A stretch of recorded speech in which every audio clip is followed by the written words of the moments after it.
Olá, minha gente, sou Raíssa, estou chegando com mais um podcast do blog Softball Não.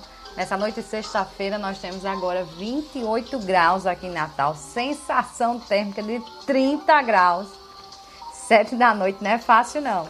Previsão de chuva para amanhã, 8 da manhã, 11 da manhã e talvez trovoadas aí lá para as 11 da noite. Tá quente, tá fácil não, mas hoje, chegando então com o tema querer é poder, mas na verdade não é bem querer é poder, acreditar é poder, porque segundo reportagem de Gretchen Reynolds, no The New York Times, em 9 de janeiro, que foi feita a respeito de um estudo da Stanford University, que foi publicado em dezembro agora, no fim do ano de 2018, na Nature Human Behavior. Essa é a realidade, né? Basicamente, eles pegaram lá um grupo de mais de 200 homens e mulheres e enganaram esse pessoal, né? Os pesquisadores simplesmente enganaram esse grupo de pessoas a respeito da genética deles. Olha só que coisa intrincada. Primeiro, os pesquisadores anunciaram lá nos jornais, etc., na região de Stanford, que eles buscavam participantes interessados em aprender que dieta, que programa de exercícios era o mais indicado para as pessoas, de acordo com Aí eu fiquei até de conferir essa palavra, triste de quando a gente faz a tradução no negócio, mas acho que é genótipo. O genótipo, né? O tipo dos genes, vamos dizer assim.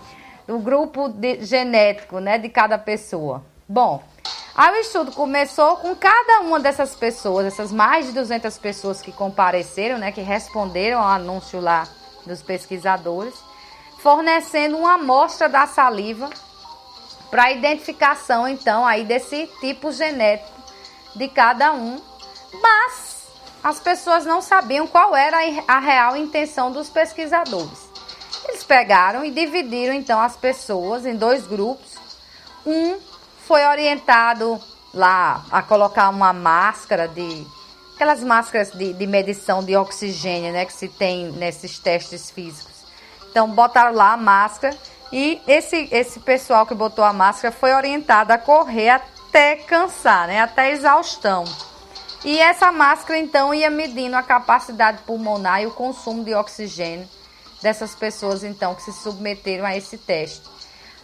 Eventualmente, né, no fim do teste, elas também deviam informar lá os pesquisadores como elas se sentiam, né, o nível do cansaço, etc. Bom, o outro grupo já foi mais focado nas dietas e nos hábitos alimentares. Os participantes receberam uma refeição líquida de 480 calorias e foram orientados a consumir esta refeição, então esse líquido, totalmente. Logo assim que terminavam então esse consumo, eles tinham que descrever o quão satisfeitos eles se sentiam. Não estavam muito cheios, não estavam, etc. Ao mesmo tempo, essas pessoas tinham também o sangue colhido para testar os níveis de certos hormônios, né, que são conhecidos, por exemplo, por fazerem parte do processo de saciedade, né? Algumas pessoas têm um hormônio... Bom, eu não sei o nome do hormônio, não me pergunto, sou da área de humanas, né? Mas que influencia, então, nessa sensação de saciedade. Depois de um tempo, né, essas pessoas voltaram ao laboratório, né? Uma outra visita. E aí ficaram sabendo dos seus resultados. Mas vamos botar agora aspas nesses resultados. Porque, na verdade, eles foram enganados, né? Os pesquisadores deram falsos resultados a eles. Por exemplo, alguns do grupo de exercício ouviram que tinham uma variação genética que faz com que as pessoas tenham pouca resistência ao exercício. E assim, elas iam sempre achar exercícios prolongados mais difíceis. Vejam bem, essa variação genética existe mesmo, né? E está associada realmente a baixa resposta lá a treinamento de resistência. E existia também no grupo quem realmente tinha essa variação genética. Mas o que os pesquisadores fizeram foi dizer para todo mundo que eles tinham esse gene, né? Mas a maioria dos que receberam essa notícia não tinham. Mas saíram de lá, então, acreditando que tinham um gene que trabalhava contra, né, a resistência para exercícios mais prolongados. A mesma coisa aconteceu também com o grupo da dieta. Só que, claro, agora não com a variação genética em relação a exercício de resistência, mas sim a saciedade, né? Eles disseram lá para algumas pessoas que elas tinham uma variação genética que reduzia a saciedade, que levava algumas pessoas a comerem mais, mas realmente, fundamentalmente, o que eles espalharam mesmo é que elas tinham uma variação que levava a saciedade mais cedo e que normalmente essa variação reduzia o risco de obesidade. Então as pessoas saíam de lá acreditando que tinha um gene que trabalhava por elas para que elas comessem menos.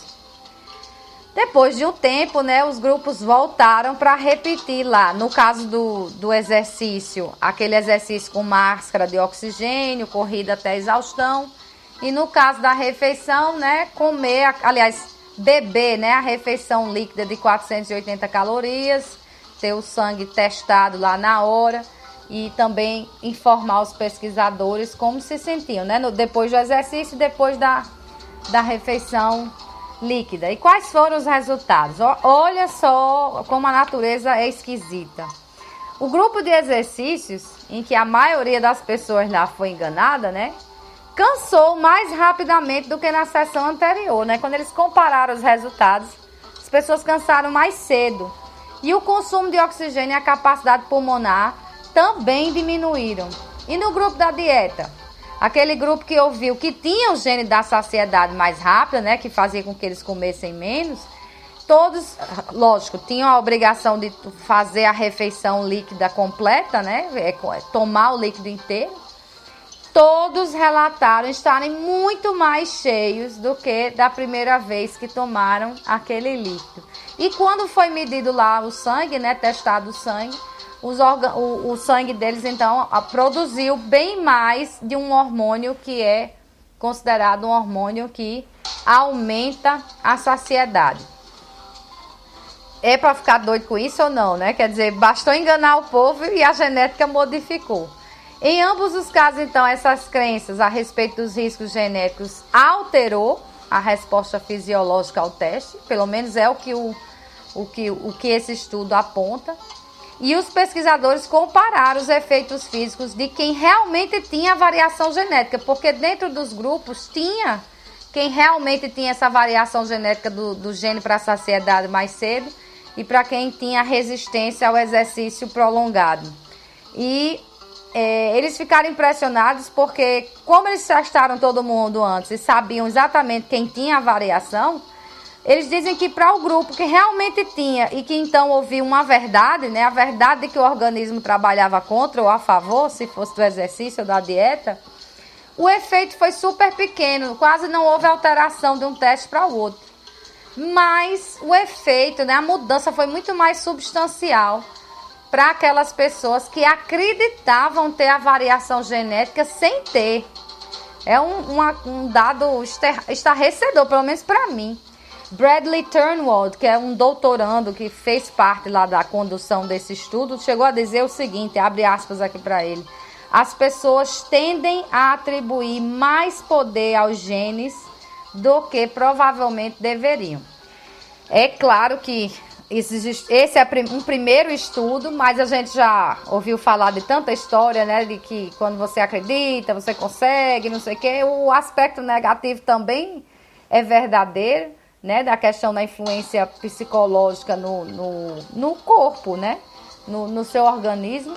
Então, pelo menos o que esse estudo aponta é que nossas mentes, né, até as nossas expectativas sobre nós mesmos, parecem ter um papel igual, até maior, do que o nosso DNA, nessa formação, pelo menos, da reação dos nossos corpos, né, dos nossos organismos, a dieta e o exercício, porque na comparação lá dos grupos, quem realmente tinha variação genética quase não teve mudança, mas quem não tinha variação genética, mas acreditava ter, a mudança foi substancial. Então, quem sabe agora a gente não passa aí a acreditar mais em coisas boas, né? Eliminar mais as negativas e de repente a gente consegue realmente fazer o nosso organismo funcionar de uma outra forma, né? Em relação a uma vida mais saudável, né? A se livrar de hábitos ruins, A gente começa a entender, ou pelo menos a medicina começa a enxergar o papel que a mente tem sobre o corpo, né? Uma coisa que já era da desconfiança de muita gente, mas saber que a mente pode influenciar até mais do que o DNA, até numa produção de hormônio, é uma coisa para chamar realmente a nossa atenção, a gente ficar aí de olho e até reprogramar a nossa vida aí nesse ano de 2019. Bom, minha gente, é isso. Espero que vocês tenham gostado aí do tema dessa sexta-feira, né? Renovo o convite, então, para sexta que vem, 7 da noite, sobre outros assuntos, os assuntos variados. E domingo de manhã, 10 horas, sobre futebol. Nesse domingo, então, tem clássico, depois de muita polêmica, porque se não tiver polêmica, parece que não tem campeonato aqui no Rio Grande do Norte. Então, vamos falar um pouco a respeito das últimas polêmicas, da preparação desse clássico, nesse domingo, às 10 da manhã. Ok? Uma boa semana, aliás, um bom fim de semana para todo mundo e até lá.